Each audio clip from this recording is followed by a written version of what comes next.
Hi friends, இன்றைக்கி எங்கள் அப்பாவோட பிறந்தநாளுக்கு கிஃப்ட் பண்ணுறதுக்காக ஆனந்த ஜவுளி கடைக்கு போயிருந்தோம். அங்கே வெளியில் பண்ணியிருக்க டெக்கரேஷனை பார்த்து வாவ் அப்படிங்கிற மாதிரி தான் இருந்துச்சு. தூரத்துலேருந்து பார்க்க உண்மையான இருந்த மாதிரியான, கிட்டக்கில் போய் பார்க்க பிளாஸ்டிக்னு சொல்லிட்டு அப்படியே தெரிஞ்சிச்சு. ஆனாலும் சும்மா சொல்லக்கூடாது, டெக்கரேஷன் நல்லா தான் பண்ணியிருந்தாங்க. என்னடா மான் அப்போ இங்கே வச்சுருக்காங்கன்னு பார்த்தா அந்த மான் தலையெல்லாம் ஆடிச்சு. ஆனால் நான் வீடியோ எடுக்கும்போது தலையே ஆட்டலை ஃப்ரெண்ட்ஸ்.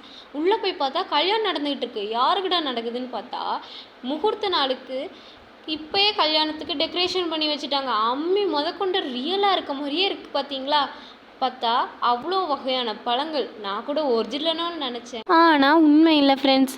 அங்கே பார்த்தீங்கன்னா லைட் செட்டப்போட அவ்வளோ இதாக அக்னிகுண்டத்தை ரெடி பண்ணியிருந்தாங்க. பொண்ணு மாப்பிள்ளை ரொம்பவே சிரிச்சிட்டு இருந்தாங்க. அடுக்கு பானை, அம்மி எல்லாமே இருந்து பக்காவாக ஒரு ரியல் கல்யாணம் எப்படி நடக்குமோ அதே மாதிரியே பண்ணியிருந்தாங்க. நீங்கள் எங்கேயாவது இப்படி பார்த்துருக்கீங்களா? மறக்காமல் கமெண்ட் பண்ணிட்டு போங்க ஃப்ரெண்ட்ஸ்.